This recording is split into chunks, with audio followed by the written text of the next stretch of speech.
श्री गुरुवे नमः। ध्यानमूलं गुरुर्मूर्तिः, पूजामूलं गुरुर्पदं, मंत्रमूलं गुरुवाक्यं, मोक्षमूलं गुरुकृपा। ॐ पूर्णमदः पूर्णमिदं पूर्णात् पूर्णम् उदच्यते, पूर्णस्य पूर्णमादाय पूर्णमेव अवशिष्यते। ओम शांति शांति शांति। ओम।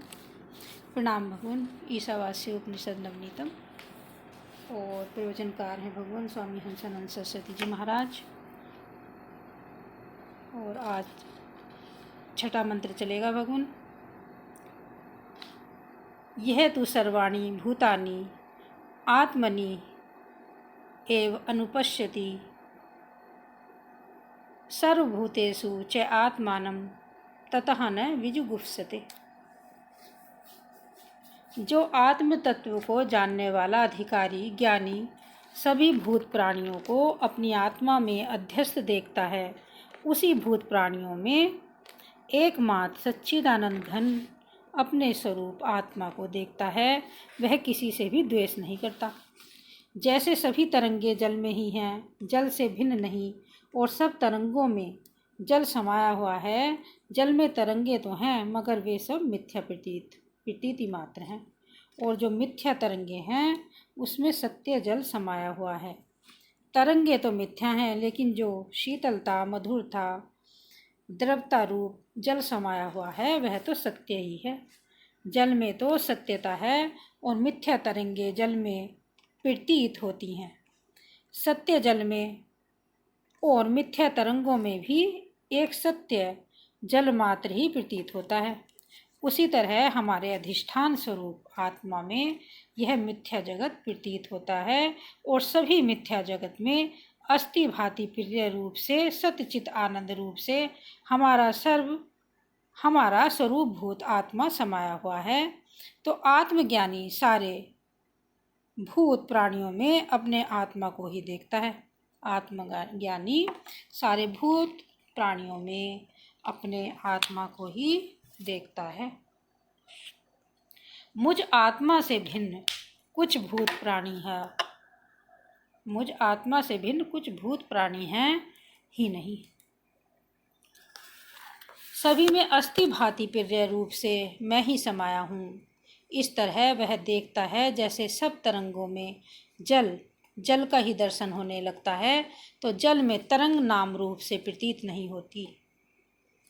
यदि नेत्र से तरंग का रूप भी प्रतीत होता है, वाणी से तरंग यह नाम भी भले कहा जाता हो, किंतु जल तत्व का ज्ञाता तो सर्वत्र बस एक जल ही देखता है, तरंगों को नहीं देखता। क्योंकि तरंगों का रूप तो देखने वाले के नेत्रों में ही है।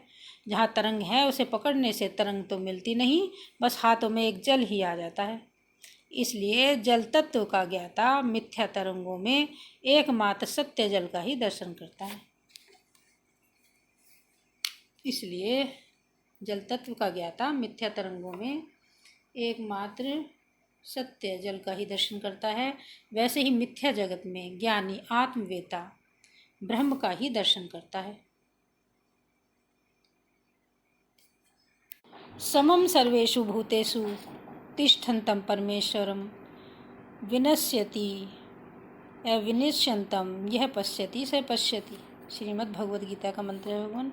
सारे भूत प्राणियों में जो विनाश वाले हैं उसमें समान रूप से रहने वाले उस अविनाशी परमेश्वर का जो दर्शन करना है, जो दर्शन करता है वही वास्तव में दर्शन करता है। सारे भूत प्राणियों में जो विनाश वाले हैं उनमें समान रूप से रहने वाले उस अविनाशी परमेश्वर का जो दर्शन करता है वही वास्तव में दर्शन करता है। नाशवान सारे प्राणियों में समरस एक रस आत्म तत्व ब्रह्म तत्व समाया है। देहादिकों के नाश होने से इस आत्म तत्व का नाश नहीं होता है। यह आत्मा अविनाशी है और इस आत्मा में प्रतीति मात्र यह नाम रूप जगत है। इसलिए यह जगत उत्पत्ति विनाश वाला मिथ्या है और अविनाशी आत्मा ही सत्य है। तो ज्ञानी सारे भूतों को अपने में ही अध्यस्त देखता है और सारे भूतों में अस्थि भांति प्रिय रूप से सच्चिदानंद घन आत्म स्वरूप को देखता है। वह किससे क्या द्वेष करे, किससे राग करे, किससे प्रेम करे, किससे घृणा करे। सोने के राजा, हाथी, घोड़े, महल, मकान, मकान मकान की नाली, नाली के कीड़े भी बनाए जाएं। नाम रूप तो राजा, रानी, हाथी, घोड़े, महल, भवन, हाथी, कीड़े इत्यादि भिन्न भिन्न जरूर हैं, लेकिन किसी से राग करे, किसी से द्वेष करे, राजा से लेकर नालियों के कीड़ों तक एक समरूप स्वर्ण ही समाया है। नाम रूप के भेद से कोई वस्तु में भेद थोड़ी ही होता है।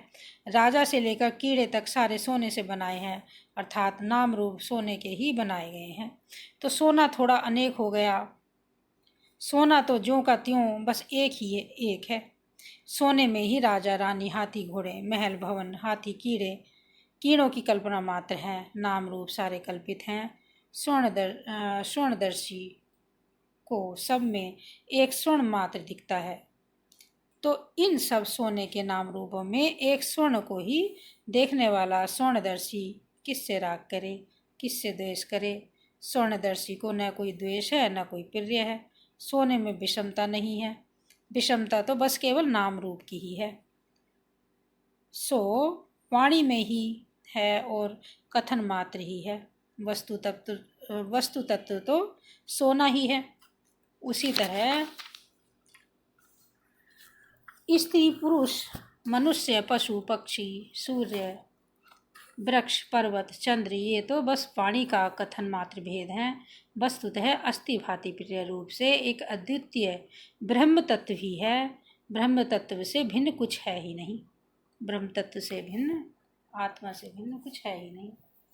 अद्वितीय चिद घनानंद रूप परमात्मा में यह नाम रूपात्मक जगत केवल नाम रूप की कल्पना है, माया की कल्पना है, अज्ञान की कल्पना है। नहीं तो वस्तु तत्व तो एक सच्चिदानंद घन ब्रह्म ही है, दूसरी कोई वस्तु है ही नहीं। द्वैत का सर्वथा भाव ही है। चाहे कार्य कारण की दृष्टि से देख लो, चाहे अध्यास या अधिष्ठान की दृष्टि से देख लो, एकत्व ही सिद्ध होता है। सभी कार्यों में एक कारण ही समाया हुआ है। कार्य केवल नाम रूप ही है, सो नाम रूप केवल कल्पना मात्र है, कारण में कल्पित है। इसलिए कारण वस्तु ही सत्य है। दूसरी अध्यास, अधिष्ठान दृष्टि से देखें तो भी अधिष्ठान रूप कारण ही सत्य होता है।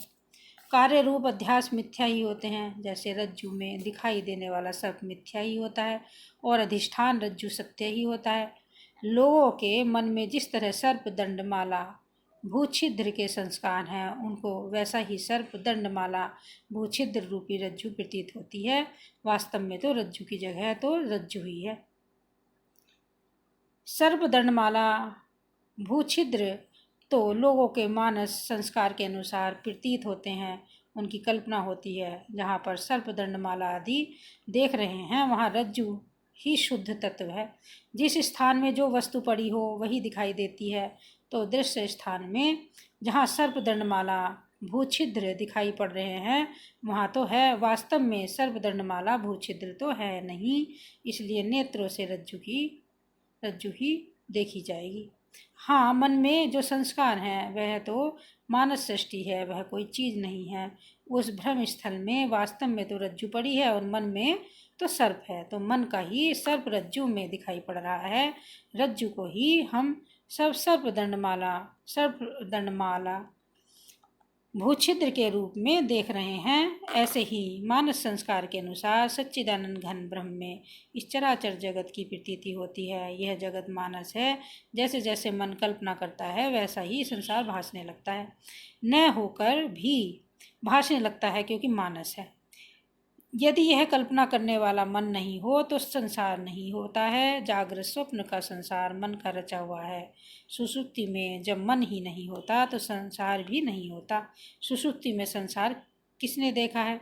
जो संसार की कल्पना करने वाला होता है वह तो मन है।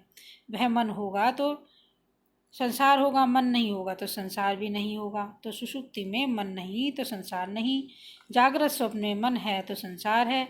इस तरह अन्वय व्यतिरेक से यही बात समझ में आती है कि चराचर भाति मनोविलासम, चराचरम भाति मनोविलासम, यह चराचर जगत मन का विलास मात्र है, स्वरूप से यह है ही नहीं।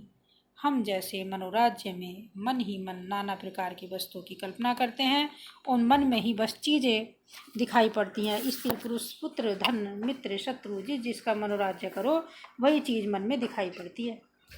तो ये सारे आकार मन के तो हैं। यदि मन बिना कोई आकार होते तो मन बिना ये रहने चाहिए। मगर मूर्छा मरण समाधि सुषुप्ति में मन का अभाव होता है तो आकारों का भी अभाव होता है।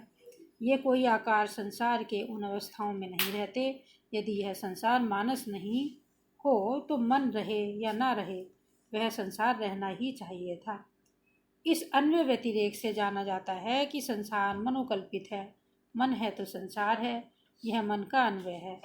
मन नहीं तो संसार नहीं, यह मन का व्यतिरेक है, यानी अभाव है। इस तरह संसार के मनोकल्पित होने से वह सत्य नहीं। अब इससे अगला शीर्षक है आत्मज्ञानी को शोक मोह क्यों नहीं होता। आत्मज्ञानी को शोक मोह क्यों नहीं होता। ओम शांति शांति शांति।